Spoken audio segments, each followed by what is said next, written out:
제목은 살아있는 자입니다. 성도는 살아있는 자죠.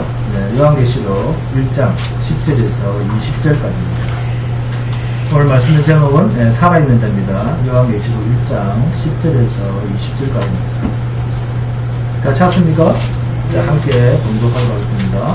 시작. 주의 날에 내가 성령에 감동되어 내 귀에서 나는 나팔 소리 같은 큰 음성을 들으니 이르되 내가 보는 것을 그 말에 있어서 에베소, 스머나, 버가모, 두아디라, 사데, 필라델비아, 라오디기아 등 7교회에 보내라 하시기로 몸을 돌이켜 나에게 말한 음성을 알아보려고 돌이킬 때에 7 금촛대를 보았는데 촛대 사이에 인자 같은 이가 발에 걸리는 옷을 입고 가슴에 금띠를 띠고 그의 머리와 털의 희가 흰 양털 같고 눈 같으며 그의 눈은 불꽃 같고 그의 발은 풀무불에 달려난 빛난 주석 같고 그의 음성은 많은 물소리와 같으며 그의 오른손에 7 별이 있고 그의 입에서 좌우에 날선 금이 나오고 그 얼굴은 해가 힘있게 비치는 것 같으라.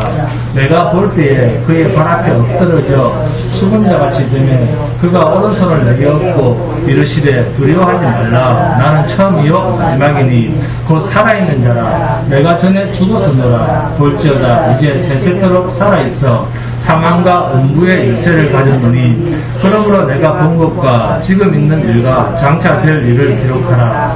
내가 본 것은 내 오른손에 7 별의 비밀과 또 7 금촛대라. 7 별은 7 교회의 사자요 7 촛대는 7 교회이라.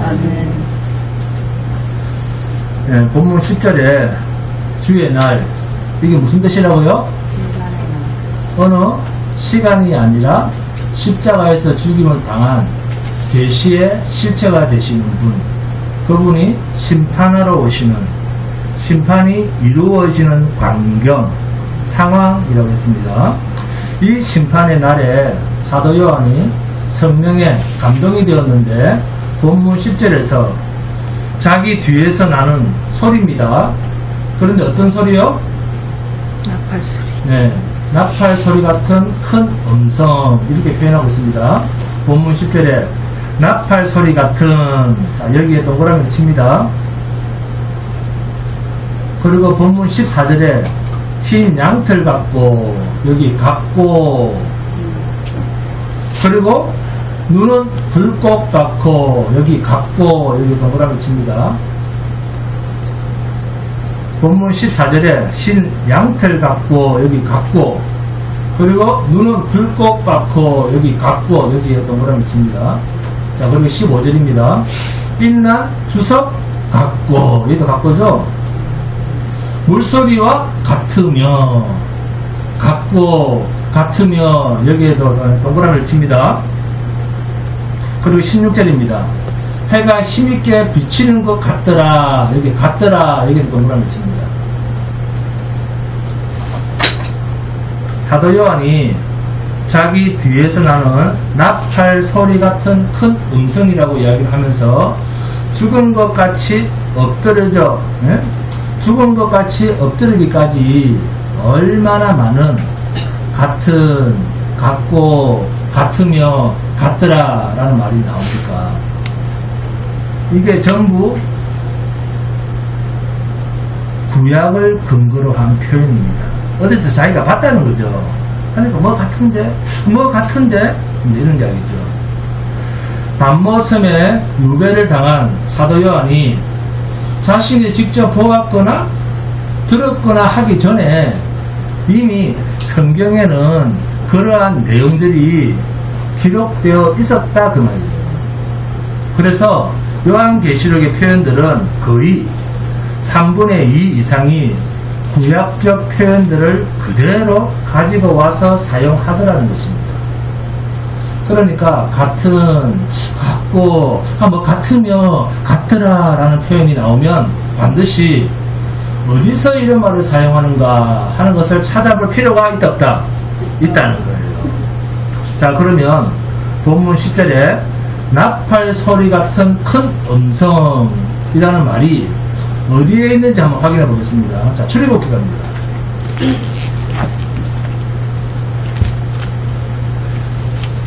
출애굽기 19장 1절입니다. 출애굽기 19장 1절입니다.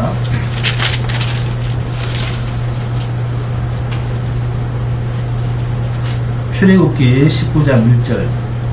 이스라엘 자손이 애굽 땅을 떠난 지 3개월이 되던 날, 출애굽을 한 지 100일도 안 됐죠. 그들이 시내 광야에 이르니라.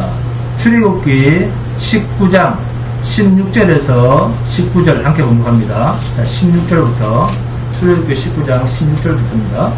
시작. 셋째 날 아침에 우레와 번개와 빽빽한 구름이 산 위에 있고 나팔 소리가 매우 크게 들리니 진중에 있는 모든 백성이 다 떨더라. 모세가 하나님을 맞으려고 백성을 거느리고 진에서 나오면 그들이 산 기슭에 서 있는데 시내산에 연기가 자욱하니 여호와께서 불 가운데서 거기 강림하시니라. 그 연기가 공기가마 연기같이 떠오르고 온 산이 크게 진동하며 나팔 소리가 점점 커질 때 모세가 말한즉 하나님이 음성으로 대답하시더라 하면 16절에 나팔 소리가 매우 크게 들리니 나오죠. 그리고 19절에서도 나팔 소리가 점점 커질 때에 이 말이 요한계시록 1장 10절에서는 나팔 소리 같은 큰 음성을 들으니 이게 출애굽기의 시내산 광경 아닙니까? 출애굽기 19장 18절을 봅니다. 시내산에 연기가 자욱하니 여호와께서 불 가운데에서 거기 강림하십니다. 시내산에서 여호와께서 강림하실 때 진중에 있는 모든 백성이 다 떨었던 그 음성을 요한계시록 1장 10절에서는 나팔 소리 같은 큰 음성을 들으니 라는 말로 표현하고 있는 거예요. 이렇게 전지전능하신 권능자, 스스로 계신 거룩한 자가 임재를 하니까 우레와 번개와 빽빽한 구름이 산 위에 있고 나팔 소리가 매우 크게 들리며 그 큰 산이 뜹니다. 네? 그 큰 산이 떨며 진동을 합니다. 그 다음 19절입니다. 본문 19절. 본문 19절을 봅니다. 내가 볼 때에 그의 발 앞에 엎드려져 죽은 자 같이 되네. 엎드려져 죽은 자 같이 되네 라는 이 말이 어디에 근거한 말이죠? 자, 확인합니다. 다시 출애굽기 넘어갑니다. 출애굽기 20장 20장 19절 20절입니다. 자, 출애굽기 20장 18절 19절입니다. 출애굽기 20장 18절 19절입니다. 출애굽기 20장 18절 19절. 뭇 백성이 우레와 번개와 나팔 소리와 산의 연기를 본지라. 그들이 볼 때에 떨며 멀리 서서 모세에게 이르되 당신이 우리에게 말씀하소서 우리가 들으리이다. 하나님이 우리에게 말씀하시지 말게 하소서 우리가 죽을까 하나이다. 시내산에 강림하신 하나님의 음성을 지금 큰 나팔 소리까지 들었던 이스라엘 백성들이 하나님의 큰 음성을 듣자 어떤 느낌을 받고 있습니까? 하나님의 음성을 계속 듣고 있으면 뭐 할 것 같아? 죽을 것 같아. 여러분, 이런 사람들이 오늘날에도 전 세계에 쫙 깔려 있습니다. 자, 그러면 같으며 같더라 이런 이야기들은 전부 성경에 있겠다 없겠다? 당연히 있습니다. 그래서 이게 무슨 상징인데 이게 무슨 형상인데 하면서 고민할 필요가 없습니다. 출애굽기 20장 18절 19절입니다. 뭇 백성이 우레와 번개와 나팔 소리와 산의 연기를 본지라. 그들이 볼 때 떨며 멀리 서서 모세에게 이르되 당신이 우리에게 말씀하소서 우리가 들으리이다. 하나님이 우리에게 말씀하시지 말게 하소서 우리가 죽을까 하나이다. 하나님이 시내산에 강림하실 때 그 광경이 얼마나 대단했으면 이스라엘 백성들이 제발 하나님이 말하지 말게 하소서, 모세에게 말해서 모세가 우리에게 말하게 하소서, 그렇지 않으면 우리가 저 음성을 듣다가 다 죽겠습니다. 여러분, 하나님의 찾아오심, 하나님의 인재하심이 이 정도입니다. 그러니 하나님을 뵌 이 사도 요한이 어떻겠습니까? 사도 요한이라도 별 수가 없죠. 예수님과 직접 대면하며 살았던 그 사도 요한이었음에도 불구하고 그의 발 앞에 엎드려 죽은 자같이 되었습니다. 그러니까 자연이 벌벌 떨 정도니까 얼마나 대단한 광경이었겠습니까? 그때 나타난 나팔 소리 같은 큰 음성을 들었는데 그 큰 음성에서 들었던 소리의 내용이 11절입니다. 함께 봉독합니다. 이르되 내가 보는 것을 두루마리에 써서 그만. 자, 들었습니까? 봤습니까? 봤습니다. 그런데 바로 앞 본문 10절에서는 나팔 소리 같은 큰 음성을 들으니 했습니다. 그렇죠? 그러면 이제부터 들은 걸 말하겠습니까? 지금부터 볼 것을 말하겠습니까? 그렇죠. 내가 보는 것을 두루마리에 쓰라. 그렇게 보고 쓴 것을 또 어디로 보내라고요? 본문 11절입니다. 에베소, 서머나, 버가모, 두아디라, 사데, 빌라델비아, 라우디게아 등 7교회에 보내라. 그때 본문 12절입니다. 본문 12절. 몸을 돌이켜 나에게 말한 음성을 알아보려고 돌이킬 때에 7 금촛대를 보았는데 죽을 정도의 거룩하신 하나님의 음성을 듣자 몸을 돌이켜 보려고 하는데 요한의 눈에 들어온 것이 뭡니까? 7 금촛대입니다.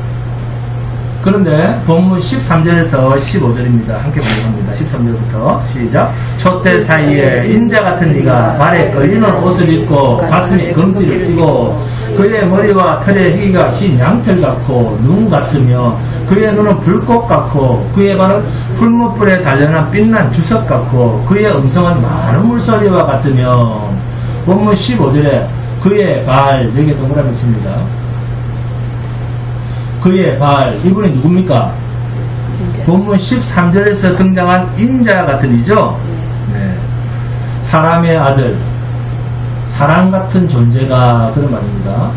그러면 여기 인자 같은 이 말이 상징입니까? 아니면 성경에 있는 이야기입니까? 성경에 있는 이야기입니다. 어디 나옵니까? 자, 구약 다니엘서에 나옵니다. 그런데 본문 19절을 잘 보세요. 그러므로 내가 본 것과 지금 있는 일과 장차 될 일을 기록하라. 자, 여기에 뭐가 하나 빠져 있습니다. 뭐가 빠져 있습니까? 이 말 속에서. 자, 19절에 어떤 말이 빠져 있습니까? 지금까지 공부해 오면서 뭐가 빠졌다는 느낌 안 들어요? 이병재 성도님. 공부 열심히 안 하시는 것 같은데. 자, 그러므로 내가 본 것과 지금 있는 일과 장차 될 일을 기록하라. 자, 이 한 줄을 읽어보니까 뭐가 하나 빠진 느낌 들죠? 뭐가 빠졌을까요? 과거가 빠졌잖아요. 전에 있었던 일이 빠져있잖아요. 네? 그렇죠? 말 안 하기로 했죠? 네, 말 안 하기로 했죠? 다 이렇게 짜고 들어오나봐. 과연 빠졌는지 아니면 있는지 확인합니다. 본문 18절 19절입니다. 본문 18절 19절. 곧 살아있는 자라 내가 전에 죽었었노라. 과거가 나오죠. 볼지어다 이제 세세토록 살아있어 사망과 음부의 열쇠를 가졌노니 그러므로 내가 본 것과 지금 있는 일과 장차 될 일을 기록하라. 19절에 내가 본 것, 이게 뭡니까? 답이 바로와 본문 18절에 나오잖아요. 네? 내가 본 것이 뭡니까? 내가 죽었던 것, 내가 전에 죽었었노라, 이거 아닙니까? 내가 본 것, 내가 전에는 죽었다. 그리고 이제 있는 일, 장차 될 일, 누구에 관한 이야기입니까? 우리 이야기입니까? 계시의 실체가 되시는 예수님 자신, 인자 같은 그분의 이야기 아닙니까? 성경은 그분의 이야기입니다. 요한계시록은 전에 죽으셨고 지금 살아 계시고 영원한 심판자로 오시는 그분의 이야기입니다. 그래서 요한계시록 1장 1절이 예수 그리스도의 계시다. 네? 그러면 창세기는 누구의 이야기겠습니까? 예수님의 이야기입니다. 성경을 봤는데 나에게 주시는 말씀, 그렇게 하면 안 됩니다. 창세기도 예수님의 이야기듯이 성경의 마지막 책도 예수님 이야기입니다. 자, 이제 본문 13절에 인자 같은입니다. 인자 같으니 같은, 같고, 같으며, 같더라를 놓고 생각해 볼 때 인자 같은, 또 그러죠. 인자 같은. 그러니까 사람 같은 그러한 존재가 촛대 사이에 서 있는데 그분의 복장이 어떤가 하면 발에 걸리는 옷, 긴 옷, 땅바닥에 질질 걸리는 옷을 입었다는 거예요. 육체를 다 가리고 있습니다.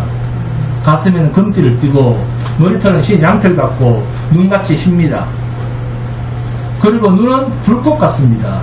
이런 여러가지 표현을 단 한마디로 말하면 구약의 뭡니까? 제사장의 모습입니다.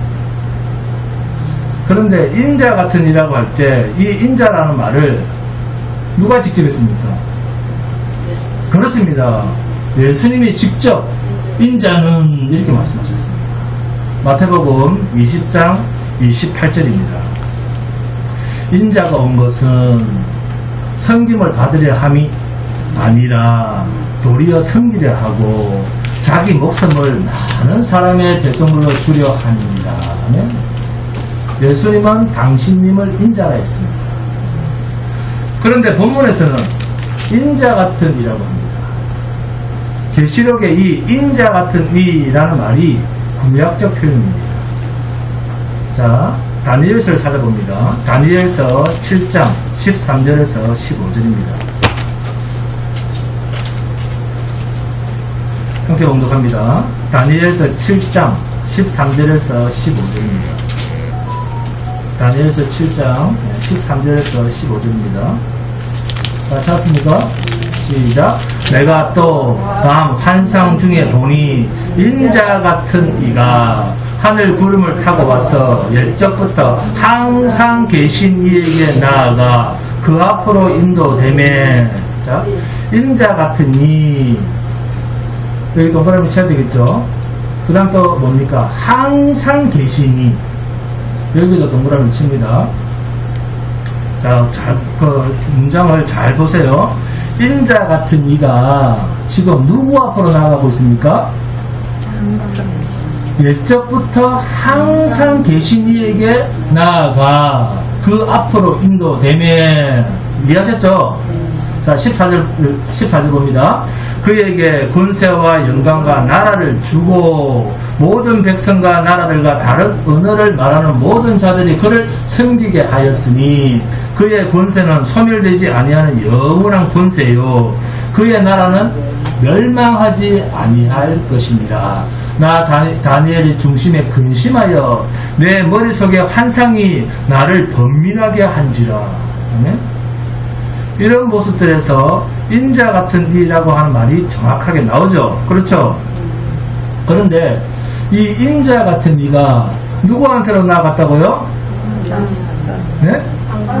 그렇죠. 옛적부터 항상 계신 이에게 나아갔는데 그 계신 자가 그에게 무엇을 주었다? 그렇습니다. 영원한 권세와 영광과 나라를 주셨다고 다니엘서 7장 13절에서 말씀하고 있습니다. 그러면 그 준 것이 구체적으로 뭡니까? 다니엘서 7장 9절에서 10절입니다.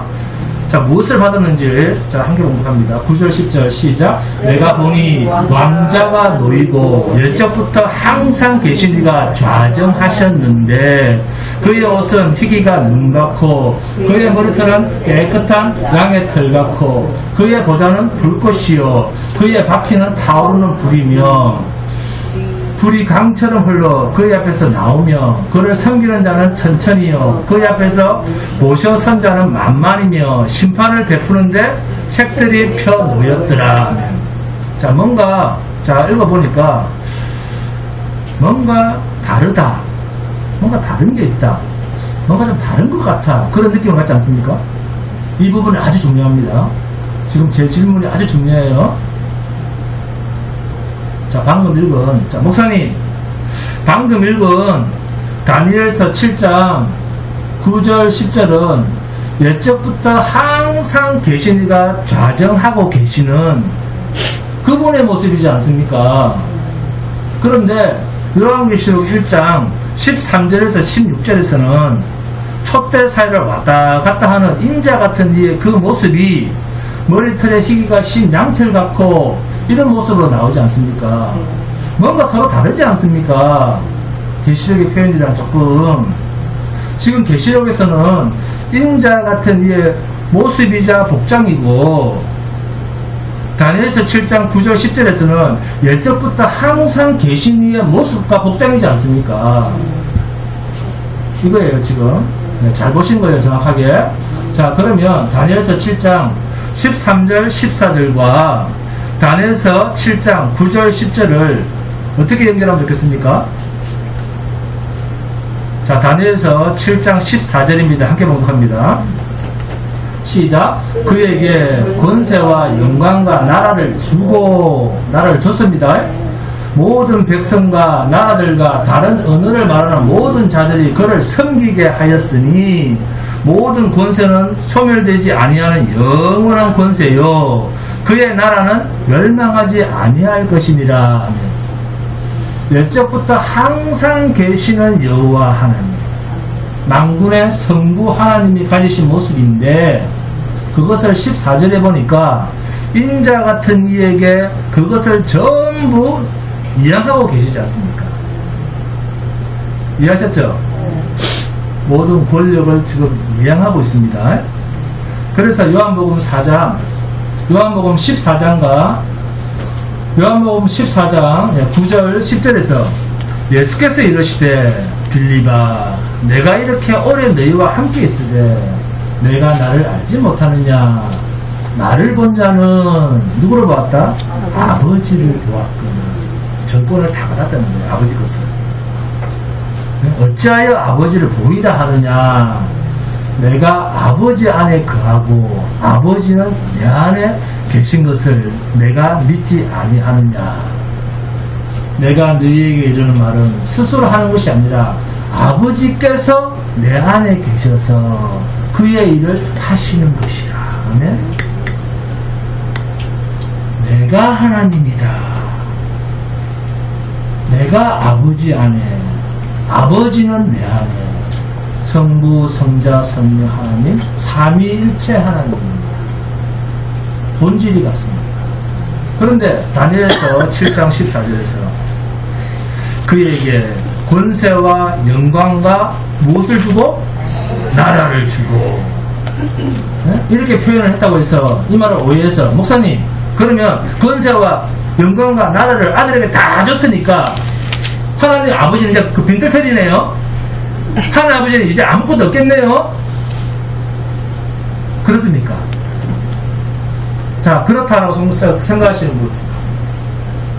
아, 가물까, 그, 하나님 아버지는 빈털터리 같아서 이제 기도 안 할래. 네? 성자 하나님한테만 기도할래. 그러신 분 계십니까? 제발 좀.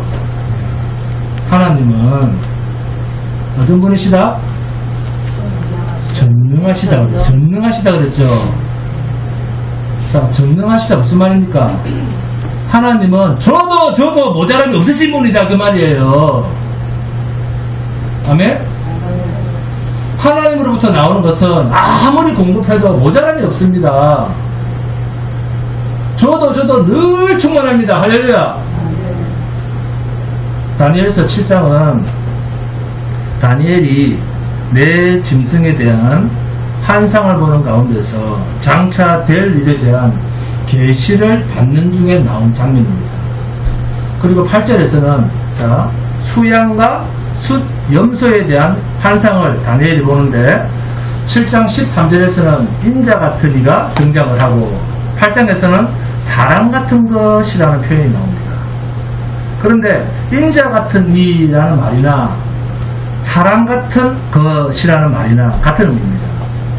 자, 그러면 다니엘서에서 인자 같은 일을 통해서 장차 되어질 일에 대한 환상을 보게 된 다니엘이 다니엘서 7장 15절에서 어떤 모습이 되었습니까? 장차 되어질 일에 대한 환상을 본 이 다니엘의 모습을 봅니다. 15절입니다. 나 다니엘이 중심에 근심하며 내 머릿속에 환상이 나를 범민하게 한지라. 괴로웠다는 말입니까? 편안했다는 말입니까?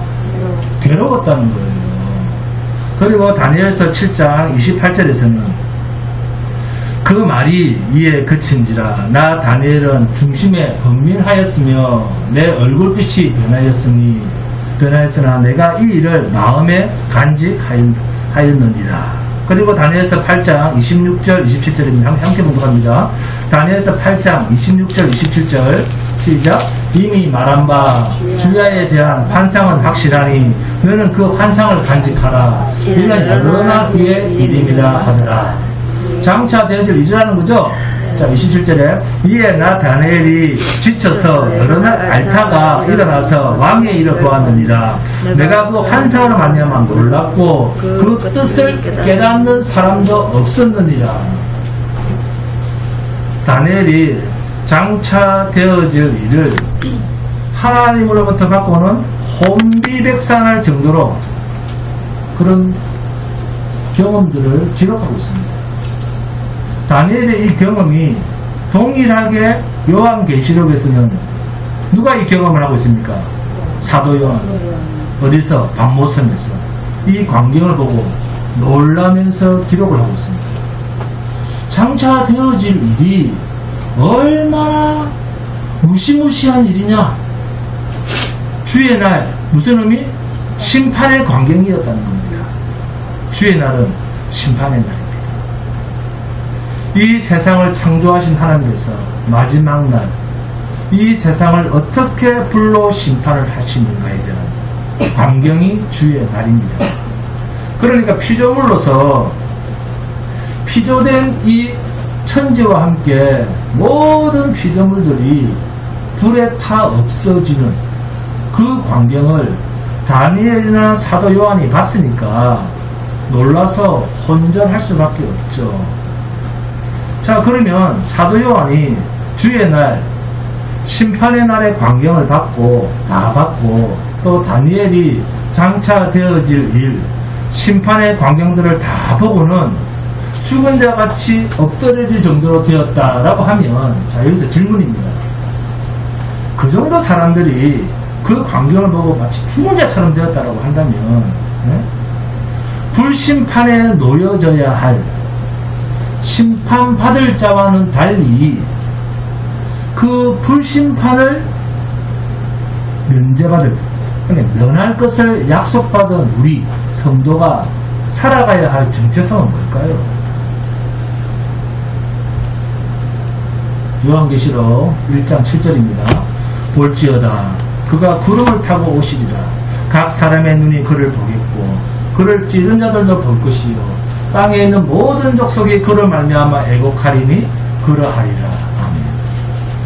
모든 사람을 불로 심판하시는 주의 날, 주님이 오셔서 불로 심판하시는 그 심판대 앞에서, 인자 같은 이 앞에서 그분을 찌른 자들도 보고 땅에 있는 모든 족속들도 그분으로 인하여 애곡하는 일이 있습니다. 그리고 그분 앞에서 다 무릎을 꿇습니다. 자, 그러면 이 불심판과 함께 영원한 불구덩에 들어가야 할 저주받을 자와는 달리 영원한 나라를 약속받고 있는 우리는, 그러니까 성도는 지금과는 어떻게 다른 모습으로 살 것인가에 대한 질문입니다. 왜 사도 요한이 주의 날에 나팔 소리 같은 큰 음성을 듣고 인자 같은 이 앞에서 무릎을 꿇고 죽은 자같이 되었을까요? 이것을 오늘날 우리에게 어떻게 적용을 하면 좋겠습니까? 우리도 똑같이 다니엘처럼 사도 요한처럼 꼭 내 눈으로 봐야지 사도 요한과 같은 그런 마음이 생기겠습니까? 아니면 주님이 피로 사신 이 땅의 모든 교회는 7 교회의 계시의 영, 진리의 영 안에서 예수님의 기록된 말씀을 믿고 사도 요한과 똑같이 심판주 되시는 그분의 발 앞에서 엎드려진 모습으로 사는, 내가 죽은 자처럼 사는, 내가 없는 자처럼 사는, 나를 부정하고 사는 그런 삶이 되어야 되겠습니까? 그렇습니다. 우리는 늘 주님의 발 앞에서 엎드려진 모습으로 살아야 됩니다. 내가 살았으면 됩니다. 내가 하나님 되서는 안 됩니다. 그리스도인이란 십자가 사건 앞에 내가 죽어야 할 그 자리에 주님이 대신 죽으셨다는 것을 늘 고백하는 사람입니다. 신자, 그리스도인, 증인이라는 말은 저분이 죽을 게 아니라 내가 죽었어야 됐는데 저게 내가 죽을 자리였고 저분이 내 대신 죽으신 것입니다. 이것을 고백하는 것을 증인이라는 말 속에 담긴 내용물입니다. 그런데 우리는 회개해야 돼. 예수 믿어야 돼. 그래야지 어디가? 천국 가. 이게 정인인 줄 알고 다닌다는 거예요. 아닙니다. 예수님요? 당신은 모르겠는데, 그런데 저분은 내 죄 때문에 십자가에서 내 대신 죽으셨어요. 이렇게 고백하는 삶을 증인이라고 합니다. 이게 사도 요한이 그분의 발 앞에 엎드려져 죽은 자 같이 된 모습이에요. 그런 모습의 삶입니다. 신자는, 신자, 교회 다니는 신자, 성도라는 말은 죄를 인정하는 죄인들이고, 불신자들은 죄인임에도 불구하고 죄인임을 인정하지 않는 죄인들입니다. 그러니까 상한 심령, 하나님 앞에서 죄인임을 고백하고, 그게 상한 심령이란 말이에요. 내가 힘들다고 해서 힘든 거 이야기하는 게 상한 심령이 아니고, 내가 죄인임을 고백하고 나아가는 자를 하나님은 기뻐하신다, 그 말이에요. 근데 이 상한 심령을 어디다 갖다 붙입니까? 남편이 말을 안 들어요. 그게 상한 심령입니까? 내 말 안 듣는 게 상한 심령이에요? 이것을 구원이라는 말로 줄여서 표현하는 거예요.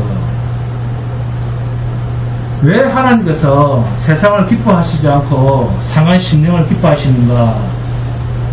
나는 죄인인데 예수님이 내 대신 제물이 되셔서 죽으셨습니다. 이 고백이 상한 심령이라는 말 속에 담긴 의미입니다. 제사를 원치 아니하시고, 제사가 뭡니까? 제사가 뭐죠? 제물이 나 대신 죽어 나가는 것, 그게 제사 아닙니까?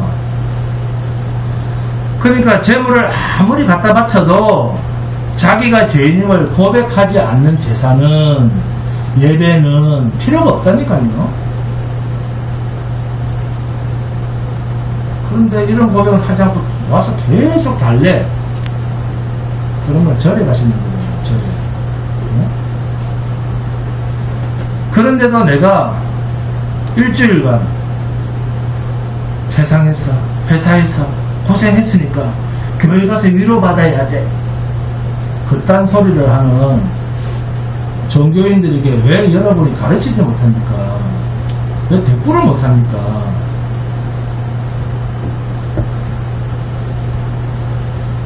하나님은 왜 제사를 기뻐하시지 않는가? 예배, 제사 당연히 기뻐하시죠. 그런데 그 제사는, 예배는 반드시 무엇이 동반된 고백되는 예배고 제사해야 됩니까? 그렇죠. 내가 죄인인데 저분이 내 죄값 대신에 죽어나가고 있네요. 이 고백을 담고 제사를 드릴 때, 예배를 드릴 때 하나님께서는 그 예배를 기뻐 받으신다. 제사를 받으신다 그 말이에요. 근데 우리는 예수님이 내 대신 죽으셨습니다. 그 말 안 하는 사람 있습니까? 교회 다니는 사람 치고 다 하죠. 예수님이 내 대신 죽으셨습니다. 말로는 합니다. 그런데 제사는 안 줍니다. 예수님이 내 대신 죽으셨다면서도 자기 희생이 전혀 없어요. 왜 그럴까요?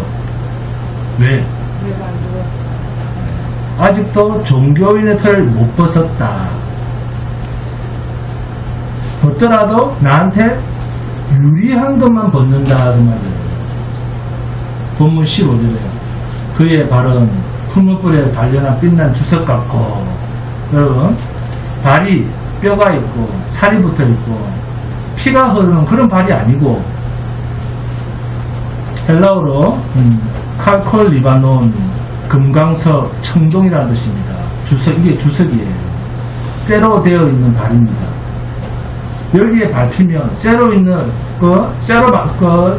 쇠로 된 그 발에 밟히면 어떻게 되겠습니까? 죽어 나가는 거예요.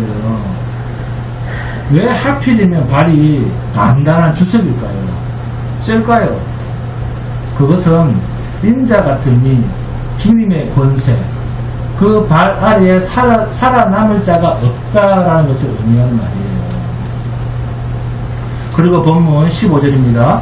그의 음성은 많은 물소리와 같으며, 그의 음성이 굉장히 청아하고 기분 좋은 음성 같은데, 그렇죠? 네? 물소리 기분 좋잖아요. 들으면 되게 청아하고 기분 좋은 음성 같은데 16절에 보니까 그의 입에서 좌우에 날선 검이 나오고, 그의 입에서 나오는 소리가 좌우에 날선 칼이다, 이렇게 이야기하고 있습니다. 그런데 우리는 교회에 오면 듣기 좋은 소리만 들으려고 한다는데, 이 전부가 구약에 나오는 표현들입니다.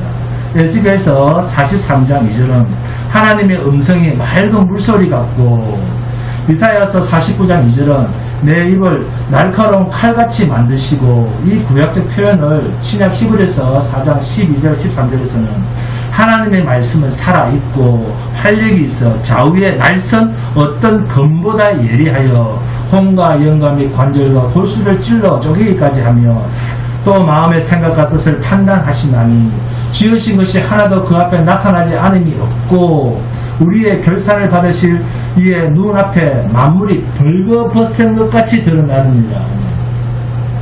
온 세상의 만물까지도 우리를 상관하시고 간섭하시는 그분 앞에서 벌거벗은 자처럼 드러날 수밖에 없다. 모든 만물이 그렇다. 여기에 하나님은 인간의 혼과 영과 및 관절과 골수를 찔러 쪼개기까지 하며 또 마음의 생각과 뜻을 판단하신다. 그분의 입에서 나오는 칼은 우리 마음의 생각과 뜻까지 판단하실 수 있는 능력이 있다는 말입니다. 창세기 8장 21절에 보시면 사람의 마음이 계획하는 바가 어려서부터 착하다 뭐하다 악합니다. 이렇게 표현하고 있습니다. 어려서부터 악하다 이렇게 성경을 표현하고 있어요. 그런데 우리는 뭐라고 합니까? 착하다. 착하네.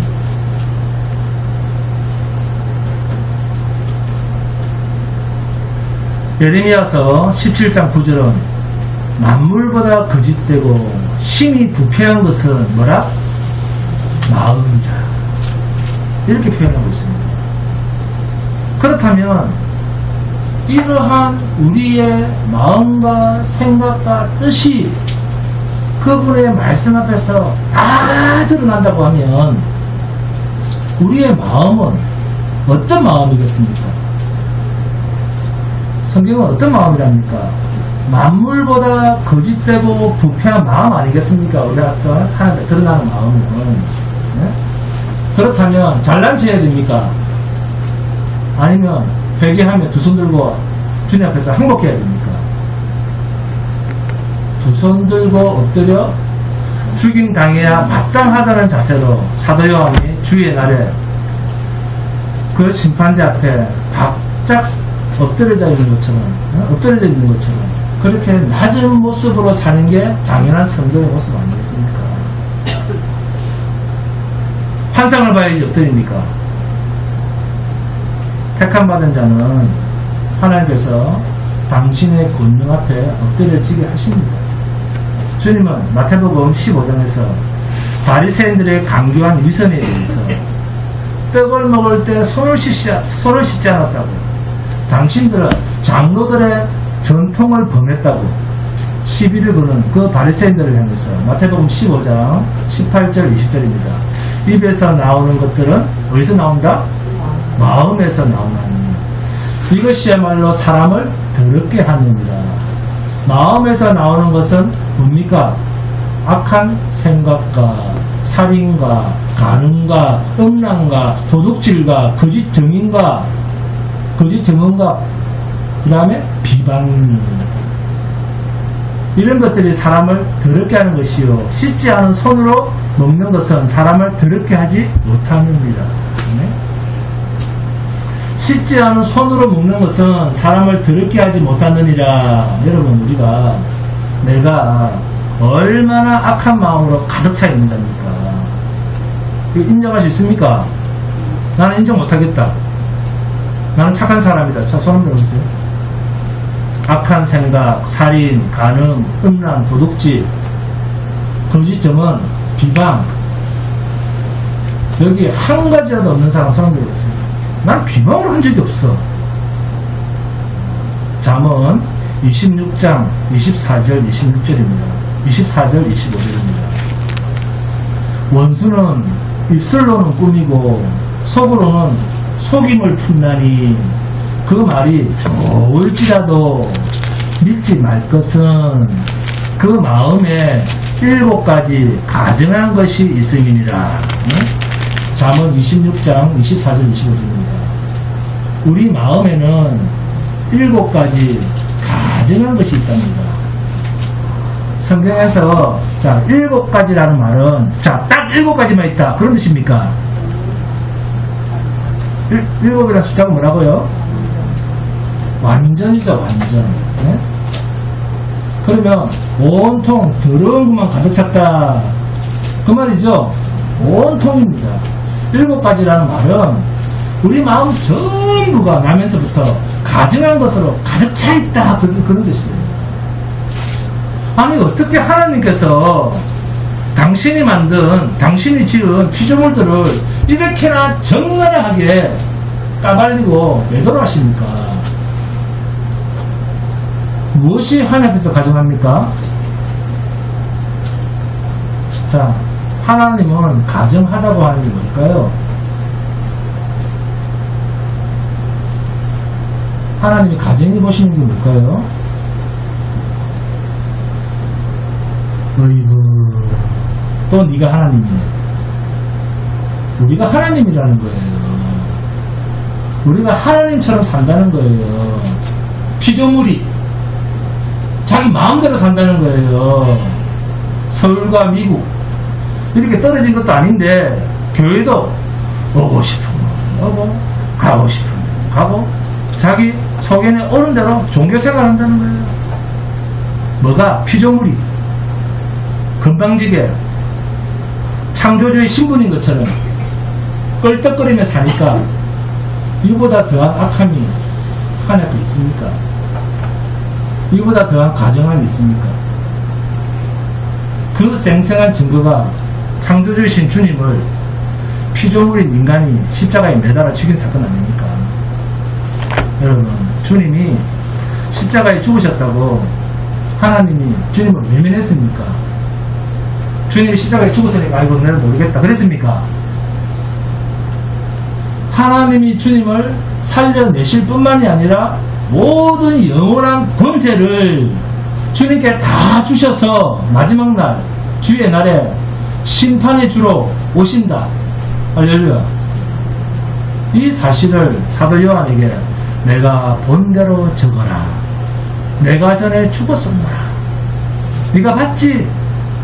그리고 이제 있는 일과 장차 될 일을 기록하라. 본문 17절 18절입니다. 두려워하지 말라. 나는 처음이요 마지막이니 곧 살아있는 자라. 내가 전에 죽었었노라. 볼지어다 이제 세세토록 살아있어 사망과 음부의 열쇠를 가졌노니 이제는 내가 심판주로 온다. 겁내지 마라. 담대하라. 세상은 반드시 심판을 당한다. 적어서 보내라. 교회를 핍박할 것이다. 그러나 마태복음 24장 13절입니다. 그러나 끝까지 견디는 자는 구원을 얻으리라.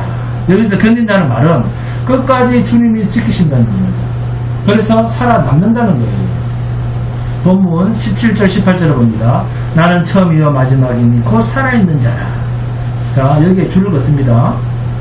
나는 처음이요 마지막이니 곧 살아있는 자라. 여기에 줄을 긋고 뭐라고 씁니까?